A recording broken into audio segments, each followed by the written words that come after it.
पुढील वर्षभर सोनं खरेदी करू नका, पेट्रोल डिझेलचा वापर जपून करा, परदेशी प्रवास टाळा, वर्क फ्रॉम होम करा यासारख्या अनेक सूचना पंतप्रधान नरेंद्र मोदींनी रविवारी देशवासियांना उद्देशून केल्या. त्यानंतर देशभरात खरं तर सामान्य जनता, व्यापारी वर्ग आणि विरोधक हा मोदींवर काहीसा नाराज पाहायला मिळाला. आता यात राष्ट्रवादी काँग्रेस शरदचंद्र पवार पक्षाचे अध्यक्ष शरद पवार यांनी सुद्धा मोदींच्या या आवाहनाबाबत आपली भूमिका स्पष्ट केली आहे.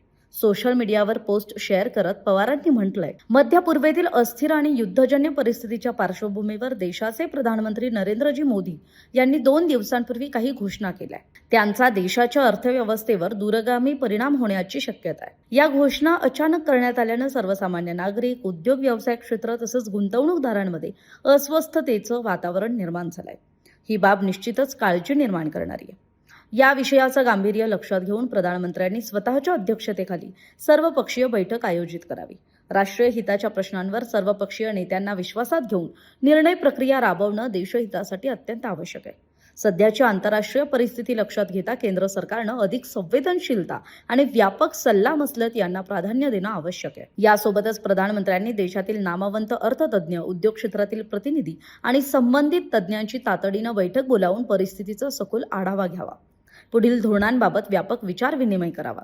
देशातील जनतेत विश्वास आणि स्थैर्य निर्माण करणं यालाच सद्यस्थितीत सरकारचं सर्वोच्च प्राधान्य असलं पाहिजे, अशी आमची ठाम भूमिका आहे, असं शरद पवारांनी आपल्या पोस्टमध्ये म्हटलंय. तरी तुर्तास पंतप्रधान मोदी हे परदेश दौऱ्यावर आहेत.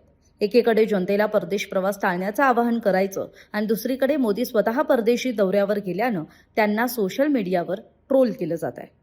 तरी मायदेशी परतल्यावर शरद पवारांनी दिलेल्या सल्ल्यानुसार मोदी सर्वपक्षीय नेत्यांची बैठक घेतात का, हे पाहणं महत्त्वाचं असेल. तरी आपल्याला याविषयी काय वाटतं, आपली मतं कमेंट करून जरूर कळवा. महाराष्ट्रातील सर्व बातम्यांचे विश्वासार्ह व्यासपीठ. सकाळच्या सर्व सोशल मीडिया प्लॅटफॉर्मला लाईक, फॉलो आणि सबस्क्राईब करा.